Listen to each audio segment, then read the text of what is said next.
Президент Трамп, как кандидат в президенты, заявляет о том, что он готов и хочет остановить войну на Украине, мы к этому относимся вполне серьезно.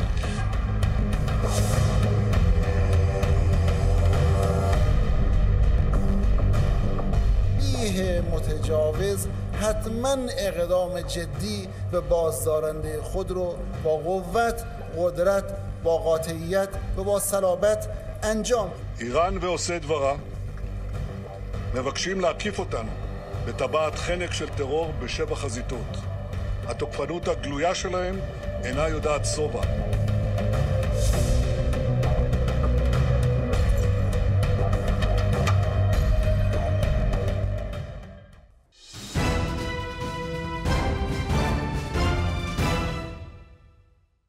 네, 심층토론 위기의 한반도, 부산에서 바라본 전쟁과 평화. 오늘 나오신 두 분 소개합니다. 임석준 동아대학교 정치외교학과 교수 나오셨습니다. 네, 반갑습니다.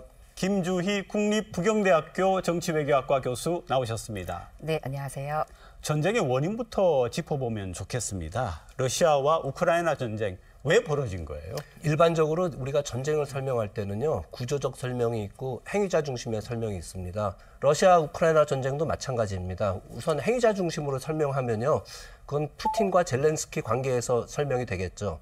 특히 이제 21세기 강한 러시아를 만들겠다는 이런 푸틴의 야욕, 그다음에 자기 독재 체제를 계속 유지시키겠다는 그런 야욕이 전쟁을 가져왔다, 이렇게 설명할 수 있겠고요. 반면에 또 젤렌스키 입장에서 보면은 사실은 전쟁이 시작되기 전에는 상당히 약한 모습을 보였거든요. 그래서 그런 젤렌스키의 유약함과 푸틴의 그런 야욕이 전쟁을 불러왔다라는 게 이제 행위자 중심의 설명이고요. 네네. 또 한편은 이제 우리가 구조를 중심으로 설명할 수 있습니다. 구조를 중심으로 설명할 때는 주로 이제 우리 정치학에서는 이제 힘의 균형, 세력 균형이라는 개념을 쓰지 않습니까? 그래서 두 나라가 이 힘의 균형이 맞을 때는 사실은 전쟁을 잘 안 합니다. 그렇지만은 한 나라가 약해지거나 힘의 공백이 생기거나 또 어떤 나라가 갑자기 부상할 때는 세력 균형이 무너질 위험이 있어갖고 그게 이제 전쟁을 유발한다는 게 일반적인 설명인데요. 이거를 우크라이나, 러시아에 대입을 한다면은 한마디로 얘기해서 나토가 점점 확대되는 거에 대해서 그 러시아가 굉장히 불안감을 느꼈다. 뭐 나토라는 건 1949년에 12개 국가로 이제 출발하지 않았습니까? 공산주의를 막겠다는 이런 집단 안보 체제 동맹을 맺었는데 이제 89년에 그 공산주의가 무너지면서 나토가 급속하게 확장됐죠. 동유럽이라든지 네, 발칸반도, 그다음에 발틱 쪽으로 이렇게 확대돼 갖고 나토가 무려 이 전쟁 전에는 31개 국가가 나토에 가입했습니다. 그런데 우크라이나마저 나토에 가입한다면은 그거는 러시아에게 굉장한 위협이 되기 때문에 그것 때문에 전쟁이 일어났다, 이렇게 설명할 수 있겠습니다. 네, 김 교수님. 그러면은 이스라엘하고 하마스 전쟁은 왜 벌어진 거예요? 이스라엘과 하마스 전쟁은 지금 교수님께서 설명하신 것과는 조금 다른 요인으로 설명할 수 있을 것 같은데요. 그러니까 좀 종교적인 이유를 가장 많이 들고는 있지만 사실 그것으로 시작을 하기는 했지만 결국 전쟁을 제대로 끝내지 못한 것, 해결하지 못한 문제가 꾸준히 지속이 됐고 그리고 간헐적으로 계속해서 분쟁이 일어나고 있거든요. 근데 그 분쟁이 일어난 시기를 살펴보면 그 국내적인 요인이 상당히 중요합니다. 그래서 그 국내 안에서 정치적으로 좀 뭔가 해법을 찾고 싶을 때 혹은 경제적으로 어려울 때 이걸 외부로 돌리기 위한 어떤 방법, 이제 그런 것으로 좀 이루어질 때가 굉장히 많이 있고, 그러니까 연계되어 있다, 이런 그렇죠. 얘기네요. 국내와 해외가. 네. 이번에는 사실은 사우디아라비아와 이란이 이제 협정을 맺었고 이제 다시 미국이 사우디와 그러니까 이스라엘이 협정을 맺도록 하게 하는데 이제 그 부분이 이제 이란으로서는 별로 좋지 않았었던 부분이고 그게 다시 그 아랍 국가들이 결집하는 것을 좀 막는다는 그런 측면에서 좀 생각을 할 수 있을 것 같습니다. 여기서 휴전으로 가는 게 아니라 오히려 이스라엘 같은 경우에는 지금 이란하고의 전쟁으로 갈 가능성이 있다는데 어떻게 보세요? 네, 그렇죠. 특히 이제 뭐가 문제가 되냐면은 근본적인 거는 사실은 헤즈볼라죠. 근데 헤즈볼라는 우리 쉽게 얘기하면은 우리 옛날에 독립군이라고 보면 될 것 같습니다. 사실은 영국이 그 아랍 세력이나 유태인에게 두 가지 약속을 하지 않습니까? 그렇죠. 이중 약속을 그래서 두 개 국가를 설립해주겠다 이렇게 얘기했는데 그거를 이제 이스라엘은 받아들였고 아랍 쪽에서는 받아들이지 않았습니다. 그래갖고 이제 한 개 국가 설립되고 나머지 팔레스타인 사람들은 일종의 자기 땅에 살지만은 이 국가가 없는 사람이 됐고 그리고 이제 북쪽 레바논에는 헤즈볼라가 있지 않습니까?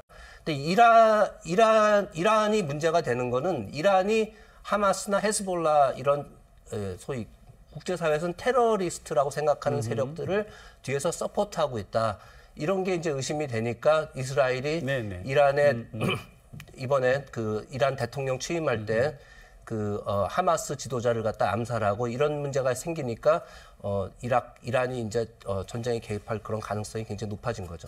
또 다른 편에서는 이제 이란의 개입을 좀 그러니까 그렇게까지 강하게 개입하지 못할 것이다라고 하는 것이 결국 레바논에 있는 그 헤즈볼라 방금 말씀하신 헤즈볼라가 참전하는 걸 원치 않는다라는 거죠. 그러니까 레바논이 지금 굉장히 그러니까 2020년 디폴트 이후로 경제적으로 어렵기 때문에 이런 부분을 좀 타개하고 싶기 때문에 이 전쟁에 참여하고 싶어하지 않는다라는 의견도 있는 것 같습니다. 그리고 이번 그 두 개의 전쟁을 보면 지원해주는 국가 혹은 뭐 동맹이 얼마나 중요한가. 이스라엘 같은 경우도 그렇고 특히 우크라이나 같은 경우도 만약에 서방 쪽에 지원이 없다 그러면은 이기기 어려운 전쟁이 아닌가 싶은데 그런 점은 어때요? 네, 맞습니다. 우크라이나를 지원하는 나라들은 직간접적으로 45개 나라입니다. 45개요? 네, 그중에서 이제 물론 가장 많은 지원을 하는 게 미국이고요. 그다음에 독일, 영국 이런 순으로 되겠습니다만 미국이 한 절반 정도의 지원을 하고 있고요. 한국, 일본도 우리가 이제 인도적 지원을 하고 있습니다. 반면에 이제 그 러시아를 지원하는 나라들은요, 벨라루스라든지 우즈베키스탄, 중국, 북한. 최근에 이제 푸틴하고 김정은하고도 만났죠. 북한 뭐 이런 나라들인데요. 재미있는 건 이제 러시아를 지원하는 세력들은 전부 다 공통적으로 사실은 어느 정도 독재 세력들입니다. 그리고 우크라이나를 지원하는 세력들은 민주 세력이니까 큰 측면에서 보면은 이 전쟁은 또 민주주의 대 이러한 권위주의의 전쟁이 아닌가 이렇게도 볼 수 있겠습니다. 네, 전쟁이라는 게 딱 이성적 합리적으로 일어날 거야 해서 굳이 일어나는 게 아니고 다른 요인으로 일어날 수도 있잖아요. 그런 측면에서 볼 때 한반도 우리가 2부에서 다루겠지만 전쟁 가능성이 없지 않고 그래서 대비를 해야 되는데 이제 어떤 시각이 있느냐 하면 왜 제가 우방이나 지원을 이야기하느냐 하면은 뭐 필요해. 네. 우리에게 뭐 동맹이나 이런 게 왜 필요해 하는데 이제 그런 점에서 조금 우리가 달리 생각할 부분이 있지 않느냐 하는데 어떻게 보시는가요? 예, 이번에 전쟁에서도 보여지는 것처럼 이전의 전쟁 양상과는 좀 다른데요. 그게 사이버 전쟁, 그러니까 허위 정보나 이런 것들을 퍼뜨려서 사실상은 더 교란을 시킨다거나 아니면 AI를 활용한, AI를 군사적으로 활용하는 그런 문제들이 굉장히 많이 발생을 합니다. 그래서 여기에 대한 대응을 해야 한다라고 하는 시점에서 조금 전에도 말씀해 주셨다시피 그러니까 나토 안에서 이제는 이 동북아 국가들, 그러니까 동아시아, 인도태평양 국가들을 같이 참여시켜서 이제 이 안에서 만들어가고자 하는 것이 있거든요. 그래서 이제 9월이면 한국에서 첫 번째로 본격적인 회의가 시작이 됩니다. 그래서 나토에서 동아시아 국가들도 포함을 시키겠다는 거예요? 그러니까 그러니까 회원 파트너 국가로 글로벌 파트너 국가로 포함을 시켜서 국가는 아니지만 그렇죠. 그래서 각각 이제 협약을 맺어서 이제 가는 거거든요. 그래서 그 안에 이제 이런 측면의 얘기들 많이 다루는데 한국이 네덜란드와 이렇게 파트너를 이루어서 한국에서 처음으로 이제 그 나토 국가들을 다 초청해서 이제 그 군사적 활용을 하기 위한 AI 고위급 회담, 그다음에 사이버 훈련까지 이렇게 같이 하게 됩니다. 근데 이거는 전쟁의 측면에서뿐만 아니라 사실상은 상호 운용성에 대한 부분이거든요. 같이 공동으로 사용할 수 있는. 그래서 산업적인 측면에서도 굉장히 중요하기 때문에 이제 이 부분에 있어서 좀 우리가 적극적으로 좀 바라봐야 할 부분일 것 같습니다. 새로운 전쟁이라고 말씀하셨는데 저도 하나 좀 갑자기 생각나서 넣고 싶은 게 사실은 유튜브에서도 전쟁이 이제 중계되고 그다음에 굉장히 중요한 것 같습니다. 유튜브에서 우크라이나 드론이 러시아 탱크를 격파하는 장면이라든지 혹은 러시아 군인들을 살상하는 이런 장면들이 많이 나오지 않았습니까? 근데 그런 것들이 많이 나오고 조회수가 높아져야지 이게 이기고 있구나 하면서 지원이 더 많이 들어온다는 거예요. 그래서 유튜브 전쟁도 굉장히 중요한 것 같고 제가 볼 때는 우리한테 주는 교훈은 역시 결국은 자주국방이 안 되면은 상당히 그 어렵구나. 그리고 자주국방이 안 되더라도 어쨌든 동맹을 든든하게 맺어야지 나중에 지원을 받을 수 있구나. 이런 거는 우리가 좀 배워야 될 교훈 같습니다. 그러니까 자주국방은 자주국방대로 튼튼하게 하고 그다음에 거기에다가 플러스로 그죠? 네. 동맹이라든지 우호 지원 국가를 두는 것이 아무래도 전쟁에 대비하는 데는 지혜로운 게 아닌가.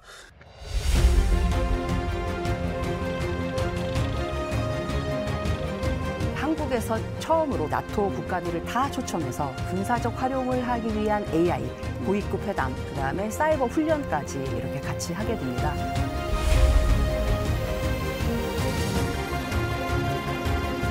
우리한테 주는 교훈은 역시 결국은 자주국방이 안 되면은 상당히 그 어렵구나. 그리고 자주국방이 안 되더라도 어쨌든 동맹을 든든하게 맺어야지 나중에 지원을 받을 수 있구나.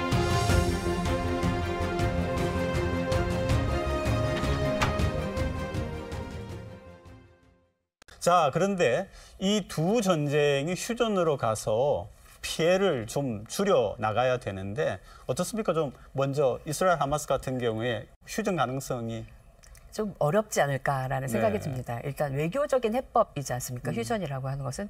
그리고 휴전은 뭐 언제든지 다시 사실 지금 휴전 계속 휴전 상태인 거잖아요. 그런데 계속해서 이런 일들이 일어나고 있기 때문에 이게 효과를 보려면 첫 번째는 이제 그 국가들이 그러니까 한쪽이 이겨야 되는 거죠. 어떻게든 전쟁의 결론이 눈에 보여야 되는 것이고 두 번째는 삼국에서 이걸 중재를 해야 되는데 그 삼국에서 중재하는 것이 어떠한 형태로도 이게 중재가 되면 이 약속이 지속될 것이다. 라는 확신이 있어야 되는데 그 두 가지 다 지금 현재 그 이스라엘 하마스 전쟁에서는 부족한 것 같습니다. 네, 뭐 우리 한국 전쟁도 사실은 싸우기는 1년 싸우고 그다음에 38선에서 휴전 협상을 2년 했잖아요. 네. 그만큼 휴전이라는 게 쉬운 문제는 아닌데 러시아 우크라이나 같은 경우는 이제 러시아 같은 경우는 휴전 조건이 분명합니다.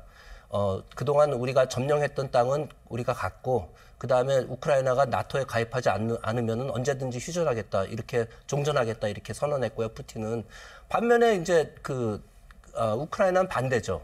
우리는 나토에 가입하고 잃어버린 땅을 너희가 돌려줘야 된다. 그러면 아예 불가능하다는 얘기 거의 아니에요? 불가능한데 사실은 나토가 가장 걸리는 문제예요. 왜냐하면은 어떤 형태로든지 종전을 했을 때 우크라이나는 러시아가 다시 침략하지 않는다는 걸 보장받아야 되지 않겠습니까?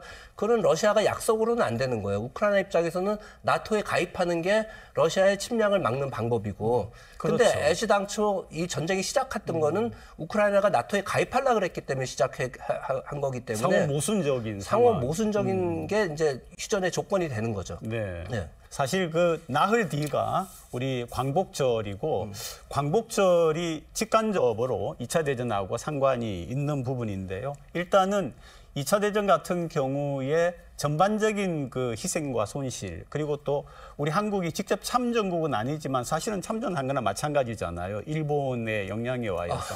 네. 국가로서는 참전하지 않았지만 강제 동원돼갖고. 네, 그리고 한국도 당신의 이제 조선 뭐 이렇게 되지만 희생이 상당했을 것 같은데 김 교수님 어떻게 보세요? 통계나 이런 자료들을 사실상 살펴보면 거의 대부분 굉장히 크게 차이가 납니다. 그러니까 뭐 1등, 2등 뭐 이런 그러니까 가장 사상자가 많고 적고 뭐 이런 측면에 있어서는 뭐 변치 않는 것 같기는 한데 명확한 자료를 얻을 수 없어서 좀 어려움이 있는 것 같습니다. 그런데 한국의 측면에 있어서 이제 사상자는 전체 그 전쟁에 참여했었던 국가 중에 한 17 정도 됐었던 것 같고, 그다음에 이제 일본의 그 징병이나 어떤 그런 문제들에 있어서는 그 여러 그 자료들이 사실상 뭐 미국에서 온 자료라던가 아니면 일본에서 들여온 자료라던가 아니면 우리가 전쟁이 끝나고 모은 자료들이나 이런 것들을 살펴보면 상당히 컸던 것 같고요. 그리고 뭐 더 할 수가 없어지는 그 마지막 그 전쟁이 굉장히 치열해졌던 시기에는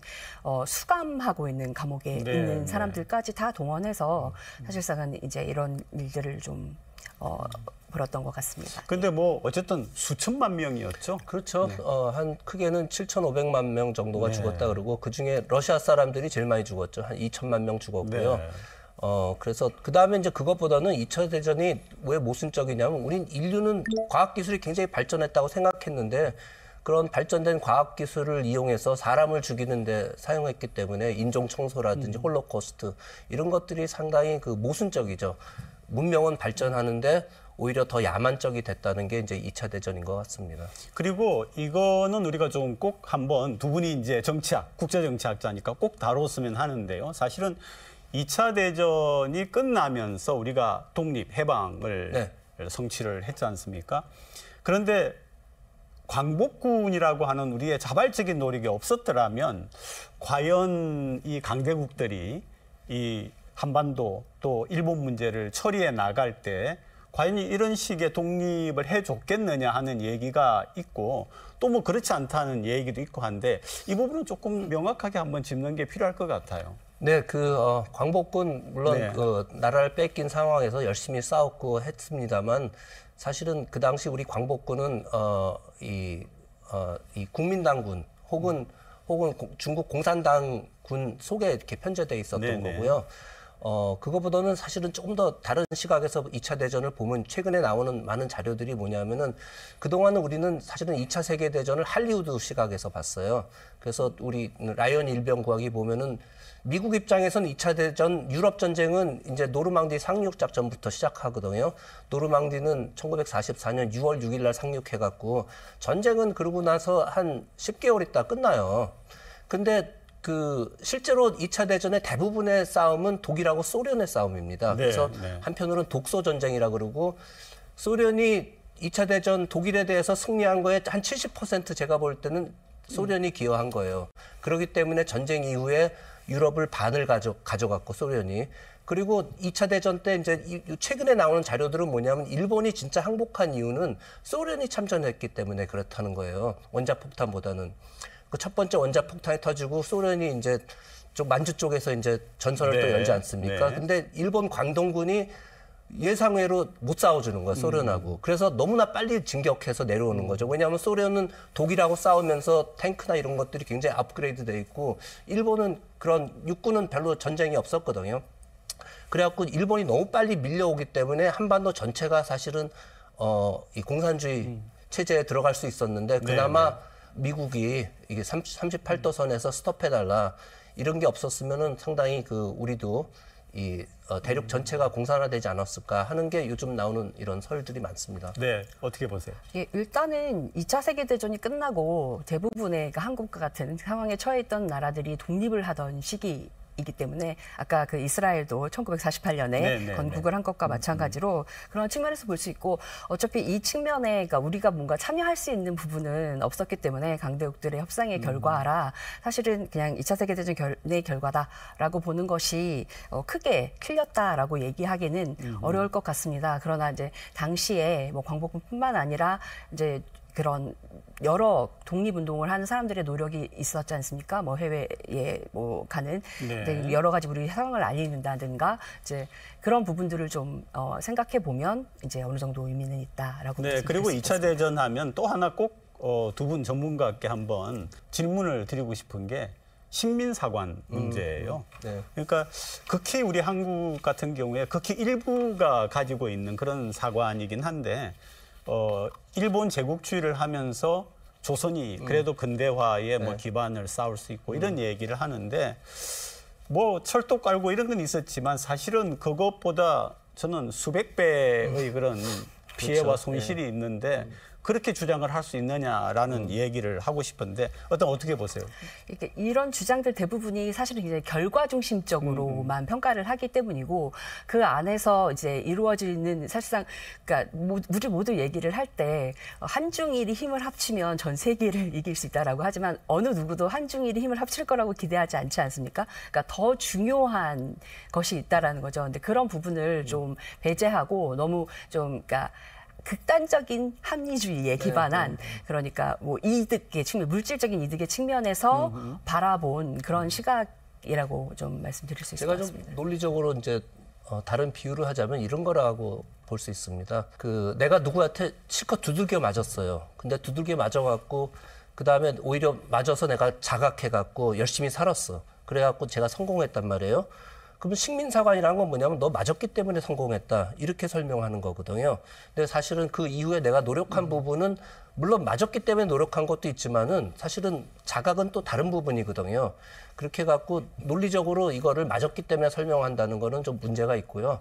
아까 식민사관이라는 건 크게 문명개화론하고 이제 근대화론이 있습니다. 네. 문명개화론 아시다시피 일본이 먼저 서구를 받아들이고 개화해갖고 한국이나 중국 이런 거를 이제 개화시켰다 이런 사상이고요. 근대화론은 이제 아까 철도라든지 항만이라든지 혹은 교육제도나 이런 걸 심었기 때문에 그게 이제 바탕이 돼갖고 이제 우리가 성공했다 이건데 사실은 우리가 이 해방 이후에 분단됐고 그다음에 한국 전쟁으로 모든 게 인프라나 이런 게 다 파괴된 거나 마찬가지 아닙니까? 그래서 한국의 경제 발전은 사실은 식민사관하고 무관하고 제가 볼 때는 60년대부터 해석해야 되지 않나 이렇게 보고 있습니다. 그러니까 이게 국민들이 특히 이제 자라나는 세대가 앞으로 대한민국을 책임을 질 건데 올바른 역사관을 갖는 게 정말 중요하잖아요. 그런 점에서 두 분이 한마디씩 남겨주면 좋겠습니다.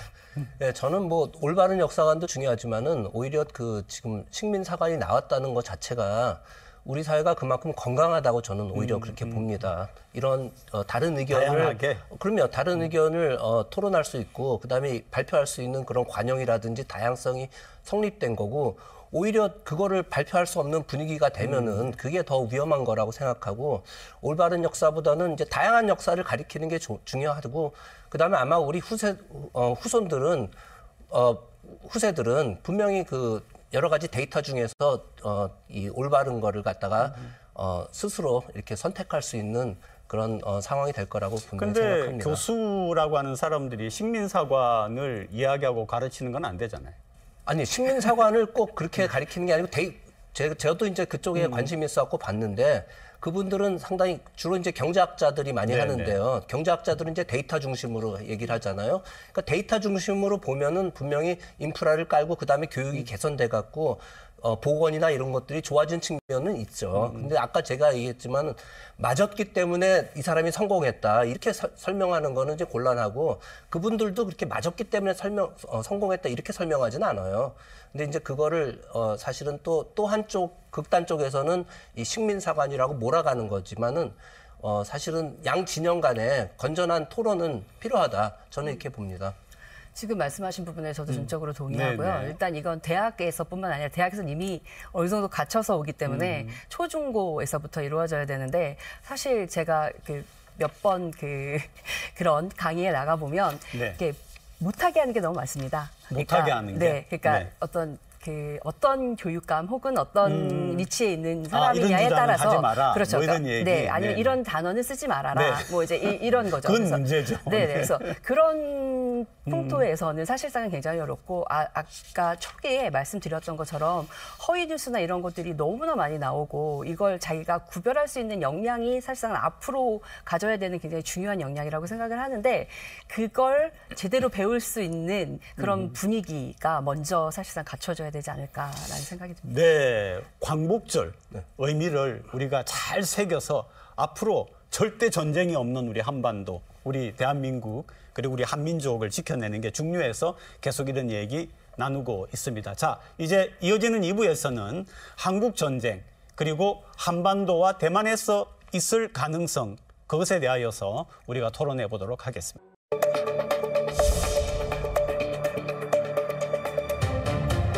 Should expect 2024 to be a rocky year in terms of North Korean actions, North Korean provocations, testing, these sorts of things.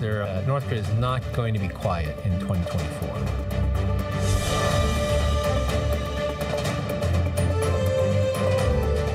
我们敦促美方停止纵容支持台独势力，停止干涉中国内政。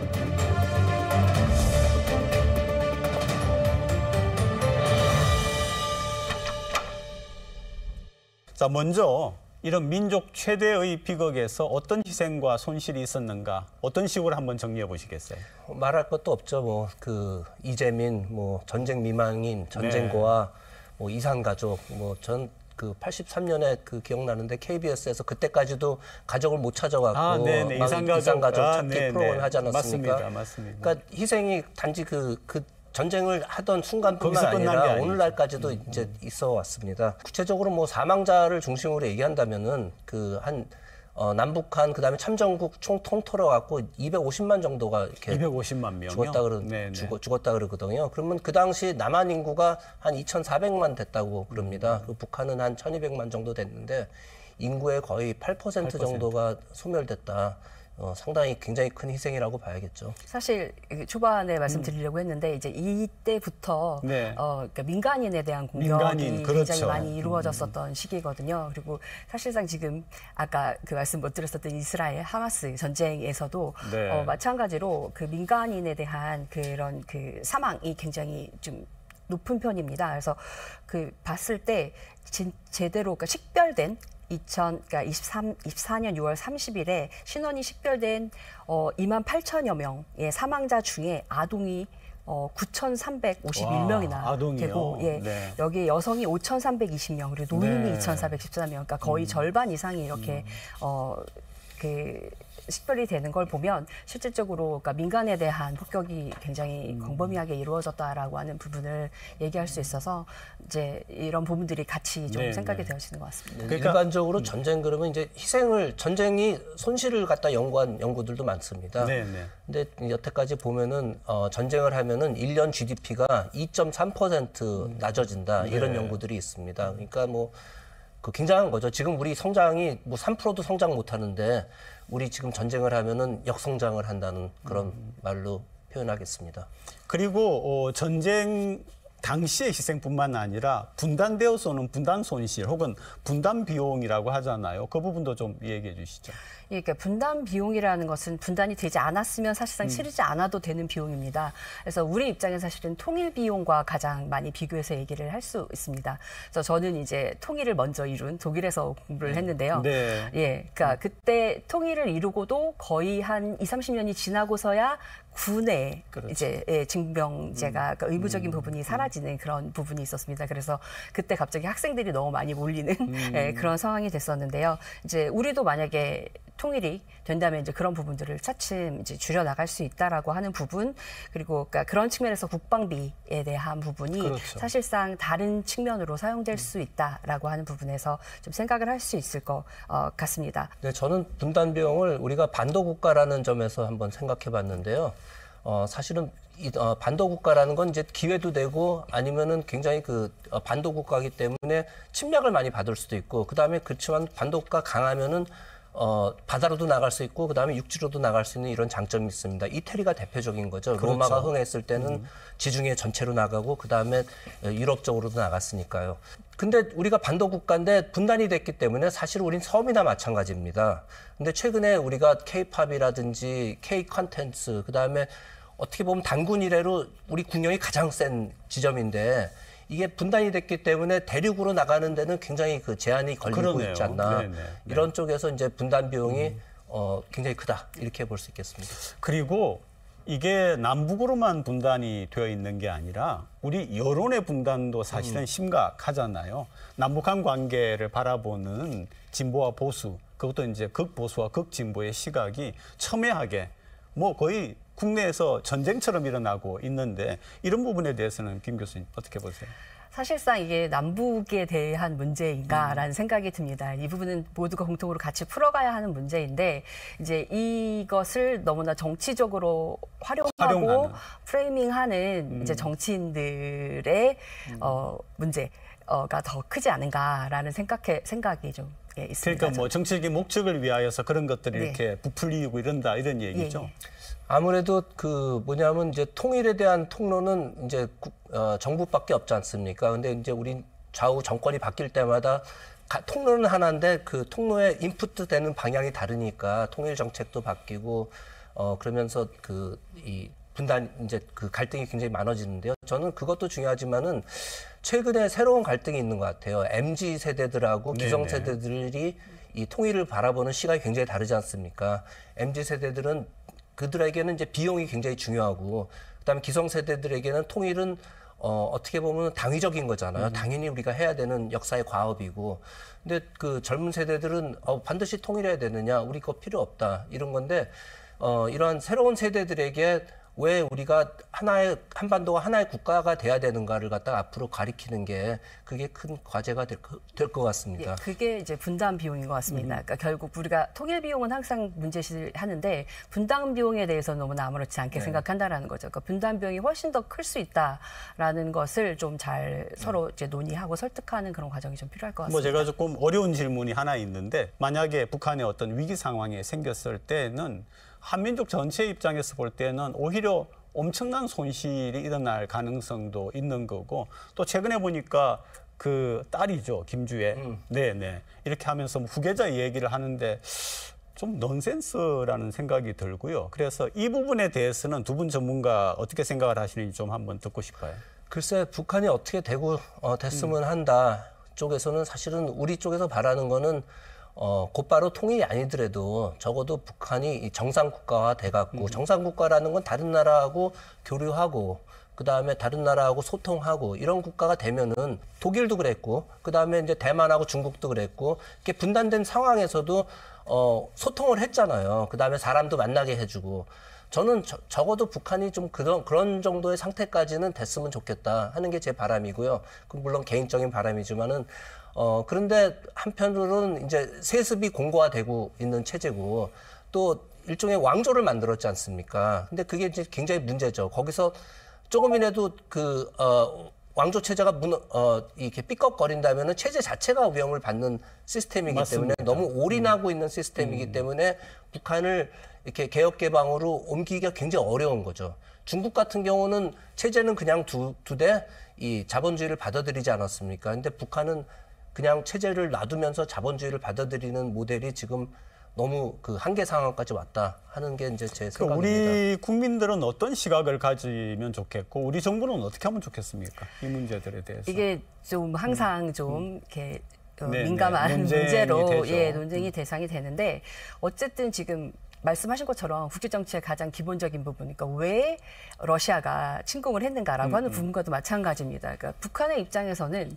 그렇게 할 수밖에 없다라고 하는 부분이, 그러니까 그게 옳다, 그것이 아니라 그렇게 할 수밖에 없다라는 것을 인정하고 이제 정책을 세워야 되는 것이 아닌가라는 거죠. 그러니까 우리도 지금 하마스와 이스라엘 같은 느낌이거든요. 서로 전혀 이제 거기에 대해서 조금도 양보하지 않고 가는 부분이라서. 네. 그 말 좀 더 제가 좀 이은다면은 이제 뭐냐면은 북한을 바라볼 때 우리도 이 합리적인 시각에서 바라볼 필요가 있다. 즉 뭐냐면 북한의 사실은 이 북한이 하는 행동 뒤에는 합리성이 있다는 거죠. 왜 핵 개발을 왜 하고 그다음에 왜 세습을 하고 할 때는 결국은 자기들이 정권을 유지하기 위해서 하는 거라는 그런 합리적인 시각에서 바라봐야지 이게 괜히 이상한 존재들이다 이렇게 바라봐 갖고는 통일 교육도 안 되는 거고 젊은 세대들한테 먹히지 않습니다. 그래서 제 생각에는 북한에도 좋은 면이 있거든요. 좋은 면도 가리키고 나쁜 면도 가리켜갖고 두 가지 시각을 다 이렇게 균형되게 가리키는 게 앞으로는 더 중요하지 않을까 이렇게 생각합니다. 학자들의 대부분은 합리적인 시선을 갖고 있거든요. 사실은 그래서 이제 그런 문제를 제가 제기를 한 건데 그럼 또 여기에서 정치인들이 아까 지적하셨지만 그런 부분도 분명히 있는 거죠. 이런 북한에 대해서 제대로 된 시각을 안 가지고 북한을 보게 하는. 그렇죠. 이제 그게 정치적인 이익에 맞으니까 어떤 측면에서는 그렇게 하겠죠. 네. 그렇게 되면 몰아가죠. 정치인들이 이제 우리 학자들이 야 북한이 우리 그 핵무기를 개발하는 이유도 결국은 이 안보 위협을 느끼기 때문에 그렇게 한다 그러면 아니 그럼 북핵을 옹호하는 거냐 이렇게 갑자기 이렇게 나오면은 그 다음부터 이제 굉장히 곤란해지고 특히 이제 우리나라 같은 경우는 그게 이제 여론 재판으로 가기 때문에 그러면 걷잡을 수 없거든요. 저도 주변에서 그렇게 좀 이렇게 마음에 안 드는 발언을 해갖고 상처받는 이런 교수님들 많이 봤습니다.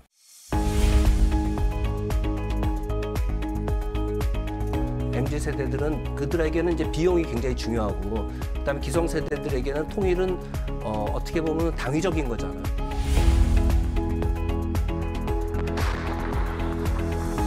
간헐적으로 저희도 무역 충돌이 있어서 불필요한 그런 인명 손실이 많았기 때문에 그리고 또 굉장히 불안을 안고 살아가야 되지 않습니까?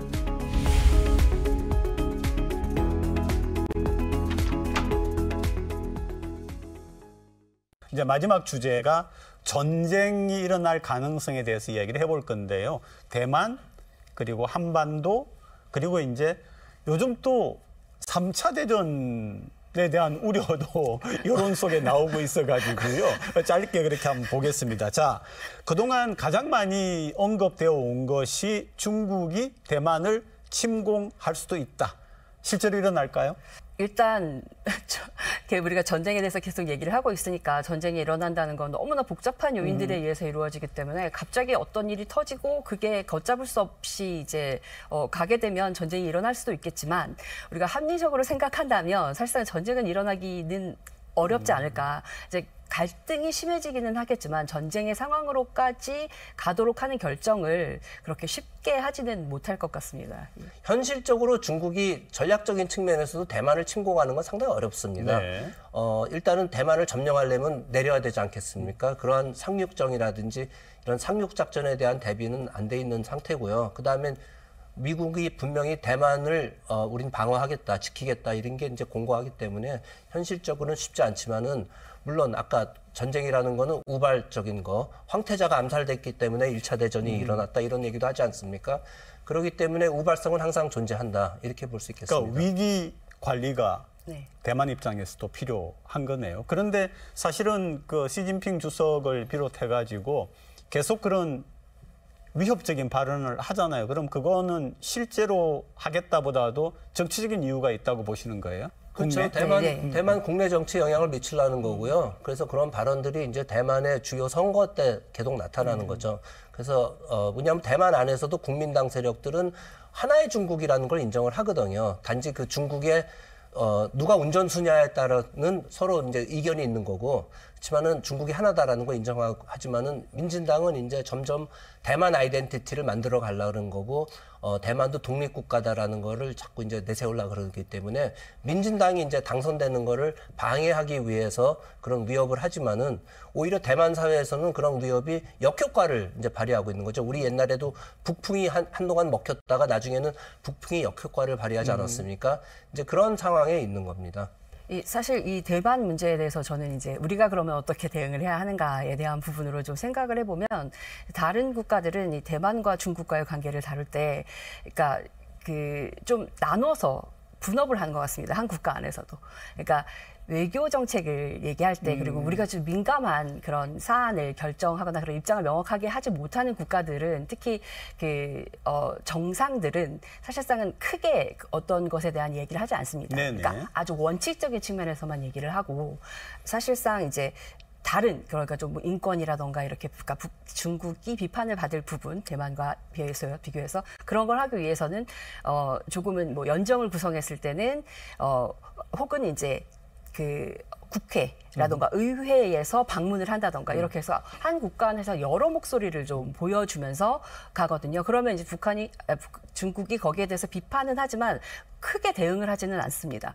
그래서 그런 측면을 좀 생각하면서 이제 우리도 이 부분을 좀 바라봐야 되지 않을까라는 생각입니다. 자, 그럼 이제 만약에 그래도 이제 우리 국민들 중에는 중국과 대만의 무력 충돌의 가능성이 있다라고 보시는 분들이 굉장히 많거든요. 그렇게 했을 때 이건 만약입니다. 또 그런 일이 있어서는 안 되고요. 그런데 만약에 그런 일이 있을 때 우리는 외교적으로 어떤 자세를 취해야 되는 거예요?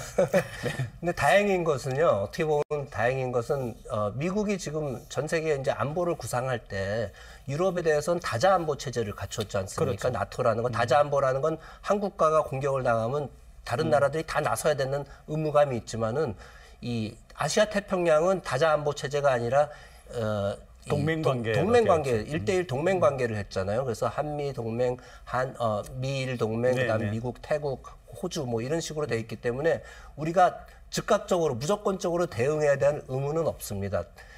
그렇지만은 우리도 그 강 넘어 불 보듯이 이렇게 볼 수 있는 건 아니고요. 제 생각에는 적어도 우리도 인도적 지원이라든지 이런 간접 지원은 해야 되지 않나. 특히 최근에 이제 신냉전 기류가 흐르면서 이 가치 동맹이라는 걸 하면서 미국, 한국, 대만, 일본 이렇게 이제 묶이고 있는 상황 아닙니까? 그래서 어느 정도 가치 동맹에서의 있는 의무는 우리가 준수할 필요가 있다. 그러니까 대만에 그런 지원을 해야 된다는 그렇죠. 얘기를 대만에 하시는 적어도 거죠? 이제 간접적 지원은 해야 된다. 이렇게. 중국은 아니고.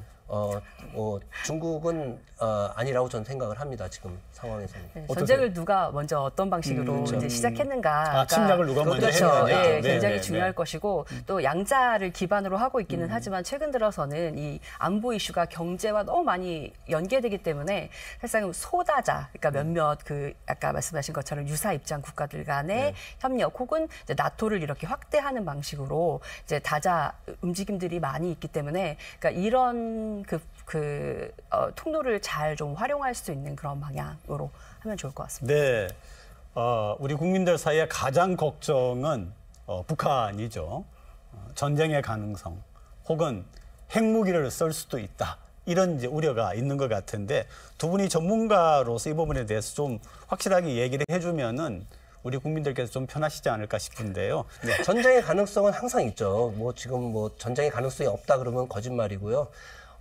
그리고 전쟁의 가능성은 한국뿐만 아니라 미국도 항상 있고요. 그 다음에 미국은 실제로 지금 전쟁을 하고 있는 나라인데, 우리가 이런 말이 있습니다. 두려워해야 될 거는 두려움 그 자체다. 그래서 자꾸 전쟁을 두려워하면은 실제로 자기 충족적 예언이 돼갖고 전쟁이 우리한테 찾아오는 거예요.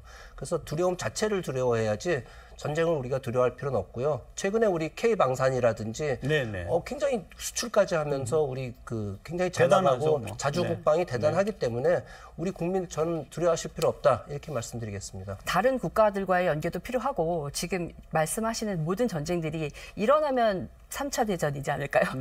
그래서 거기까지 연결이 되는 부분이기 때문에 그러니까 이 부분에 있어서는 다시 한번 말씀을 드리지만 이제 북한을 옹호하는 것이 아니라 북한의 지도자들도 결국은 자기네 틀 안에서는 합리적으로 행동하는 행위자이다라고 하는 부분을 좀 생각하면 그렇게까지 그러니까 일어날 수 있는 많은 다른 부분들까지 제가 그런 불확실성들을 배제할 수는 없지만 그렇게 말씀드릴 수 있습니다. 두 분의 얘기를 종합을 해보면은 한반도에서 전면적인 전쟁은 거의 가능성이 낮다.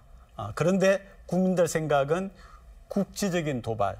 지난번에 연평도 포격 있지 않았습니까? 그리고 또 휴전선 안에서의 어떤 이 충돌 가능성 이런 거는 충분히 생각을 하거든요. 그런 부분은 그런 거는 항상 열려 있고요. 아까 조금 전에 김주희 교수님 말씀하셨듯이 북한 지도자들도 자기 체제를 유지하는 그런 합리성에서 행동을 하기 때문에 분명히 전면전을 한다 그러면은 체제가 무너지고 그래서 체제를 공고히 하는 그런 측면에서의 도발을 가능성은 항상 있다. 오히려 그렇지만은 소규모의 도발을 넘으면은 오히려 본인의 체제가 흔들리기 때문에 분명히 북한 지도자들도 정확한 계산하에서 그런 도발을 할 거다 이렇게 볼 수 있겠습니다. 계속해서 간헐적으로 저희도 무력 충돌이 있어서 불필요한 그런 인명 손실이 많았기 때문에 이제 그리고 또 굉장히 불안을 안고 살아가야 되지 않습니까? 그리고 코리아 디스카운트라고 하는 것이 결국은 이 측면에서 나오는 것이기 때문에 사실은 전쟁에 대한 부분을 좀 생각하면 전쟁이 일어나면 그냥 모든 게 끝나는 거기 때문에 제 입장에서는 이것이 일어날 수도 있지만 그러니까 일어나지 않도록 관리하는 것이 사실상 더 중요하지 않을까라는 생각이 듭니다. 그래서 그 부분에 좀 더 집중하고 있습니다. 그리고 이제 마지막 질문이 되겠습니다. 우크라이나하고 러시아와 우크라이나 전쟁이 생각보다 길게 가고 있고요. 또 우크라이나가 도와달라 그러고 이렇게 막 하고 또 이런 전쟁이 되다 보니까 푸틴에 대한 서방 쪽의 비난도 굉장히 심한 것 같고요. 또 이스라엘 하마스도 우리가 앞에서 이야기했지만은 이란과의 어떤 전면전의 가능성도 없지 않아 있어 보이고 이러다 보니까 3차 대전 나는 거 아니냐 이러다가 이런 얘기가 나옵니다. 어떻게 생각하세요? 지금 앞에서 말씀드렸던 것과 다 같은 맥락인데요. 제가 이스라엘 하마스 전쟁에 대해서 얘기를 했으니까 근데 그 안에도 들여다보면 이란이 그렇게 크게 말하고는 있지만 주변 국가들이 도와주지 않으면 절대로 갈 수가 없거든요. 근데 주변 국가들이 절대 그렇게 할 수 있는 상황이 아니라고 하는 부분을 좀 생각해 보면 이거는 되어지기 어렵다라고 하는 부분 그리고 이제 미국 입장에서는 지금 선거를 앞두고 있고 그러면 이건 그렇게 일어나는 것을 막으려고 굉장히 노력을 할 라는 점이죠. 그래서 그런 부분들도 좀 생각하고 이제 여러 가지 조건들을 생각하면 사실상은 그 안에서 벌어지기는 쉽지 않을 것 같고. 근데 오히려 선거 상황이 공백 상황이기 때문에 어떤 대통령이 탁 정해져서 뭘 시작을 하면은 확실하게 대응을 하는데 선거 상황은 한 사람은 물러나고 누가 올지 모르는 상황이라서 오히려 기회다 이렇게 생각. 일단 지금 바이든 대통령이 그것을 이어서 가는 것이 아니고 이걸 자기의 마지막 임무다라고 생각하는 것 같다라는 점에서 그러하고요. 그리고 또 러시아 우크라이나 전쟁 같은 경우에도 그건 이제 나토의 틀에서 이루어지잖아요. 제가 서두에도 말씀을 드렸는데 일단 그 안에서 이번 그 나토 정상회담이 미국에서 있지 않았었습니까? 그래서 워싱턴 선언을 얘기했는데 그 안에서 사실은 이제 누가 될지 모르잖아요. 근데 사실상 트럼프 대통령이 되면 굉장히 불확실성이 커질 것이다라는 예상을 모두가 하고 있고 그건 유럽 국가들이 굉장히 두려워하는 부분입니다. 그래서 그런 부분 때문에 미리 대처를 굉장히 많이 했어요. 그러니까 서로 우크라이나에 대한 지원금이나 이런 부분을 명확하게 하고 또 이게 다시 만약에 다른 대통령이 돼서 이걸 바꾸려고 할 때 할 수 없도록 의회에서 그리고 그러니까 조치를 다 해놓은 거죠. 그러니까 나토 차원에서 이제 여러 기구들을 만들어서 이제 이 우크라이나에 대한 지원이 이제 꾸준히 될 수 있게 이제 하는 그런 형태로 좀 가고 있거든요. 그래서 이제 그런 부분들을 좀 생각한다면 사실상은 그 세계 대전이라는 거는 뭐 사실은 강대국들끼리의 전쟁을 우리가 얘기를 합니다. 그래서 지금 우크라이나 전쟁이라든지 물론 러시아는 강대국이고 우크라이나는 이제 강대국이 아니고요. 그다음에 이스라엘, 그다음에 그 이란, 이란도 뭐 강대국이지만 우리가 그 세계 대전을 일으킬 만한 강대국은 아니고요. 그런 측면에서 그 어느 정도 지금 우크라이나 전쟁도 관리가 되고 있다. 김주희 교수님 말씀하셨듯이 이 나토도 무기를 제공하되 핵무기라든지 혹은 러시아를 깊숙이 타격할 수 있는 이런 무기는 제공하지 않고 해서 전쟁을 관리해 나가고 있는 거죠. 그래서 이 전쟁이 사실은 그 커다란 강대국끼리의 전쟁으로 번지지 않도록 관리하고 나가고 있고요. 사실은 많은 미국의 그 외교 전문가들 사이에서는 미국의 주요 모순은 러시아가 아니거든요. 중국이거든요. 그래서 오히려 그 좀 하드라이너 현실주의, 강성 현실주의자들은 러시아의 전쟁에서 빠져나와야지. 그래서 우리가 이제 미국이 중국을 상대해야지. 그 다음에 중국을 상대할 때 러시아가 필요하거든요. 그래서 우크라이나 전쟁은 이 러시아를 너무 자극하지 않는 범위 내에서 분명히 일어날 거라고 생각하고요. 미국은 멀리 내다보기 때문에 나중에 결국은 러시아를 안아야지 중국을 잡을 수 있거든요. 왜냐하면 처음에 미국이 소련을 잡을 때는 중국을 안아갖고 소련을 잡았듯이 이번에는 러시아를 결국은 안을 겁니다. 그래서 중국을 잡는데 러시아를 활용하지 않을까 이렇게 생각하기 때문에 러시아하고의 전쟁은 굉장히 관리되는 전쟁이다. 이렇게 보시면 되겠습니다. 네, 나흘 뒤에 있는 광복절을 앞두고 세계 정세, 특히 이제 전쟁과 평화라고 하는 그런 측면에서 같이 한번 이야기를 나눠봤는데요. 마지막으로 시청자분들과 부산 시민분들께 우리가 오늘 나눈 얘기를 전체적으로 배경으로 하면서 어떤 얘기를 남기고 싶습니까? 예, 저는 사실 전쟁과 평화에 대해서 얘기를 하기로 했는데 전쟁에 대해서만 얘기를 한 것 같습니다. 평화 얘기 좀 해주시죠. 그래서 평화를 유지하기 위한 그런 그 대비. 그러니까 말씀하신 것처럼 우리 굉장히 불확실하고 위험한 곳에서 살고 있는데 별로 못 느끼면서 살고 있지 않습니까? 그러나 이제 지금 이제 이렇게 정세가 좀 변화하는 속에서는 거기에 대한 대비가 좀 많이 필요할 것 같습니다. 예. 네, 저도 뭐 우리 너무 암울한 얘기만 했는데요. 그 분단도 되고 뭐 한국 전쟁 얘기했지만은 지금 보면은 사실은 우리 한반도 역사상 대한민국이 가장 그 국력을 가장 크게 자랑하고 있는 이런 시대 아니겠습니까? 제가 요즘 뭐 외국에 나가보더라도 과거 같으면 이제 대한민국 여권을 갖고 있으면은 뭐 이렇게 좀 무시당하고 이랬는데 이제는 뭐 굉장히 우리 여권이 자랑스러운 시대가 됐고 그다음에 해외 가서 누구를 만나더라도 적어도 이 사람들이 안녕하세요 이렇게 한국말로 한단 말입니다. 그만큼 이렇게 자랑스러운 세대가 됐고 이거를 우리가 이제 계속 어떻게 하면 이어나갈 건가 이런 걸 이제 고민해야 되는 이런 시점에 온 것 같습니다. 그래서 그 과거도 물론 우리가 안 좋은 과거도 있었지만은 그걸 딛고 여기까지 일어섰다. 그래서 이거를 어떻게 우리가 잘 포장해갖고 잘 계승할 것인가 이런 게 이제 앞으로의 우리의 과제가 되지 않을까 이렇게 생각합니다. 네, 오늘 두 분 긴 시간인데 고맙습니다. 네, 고맙습니다. 감사합니다.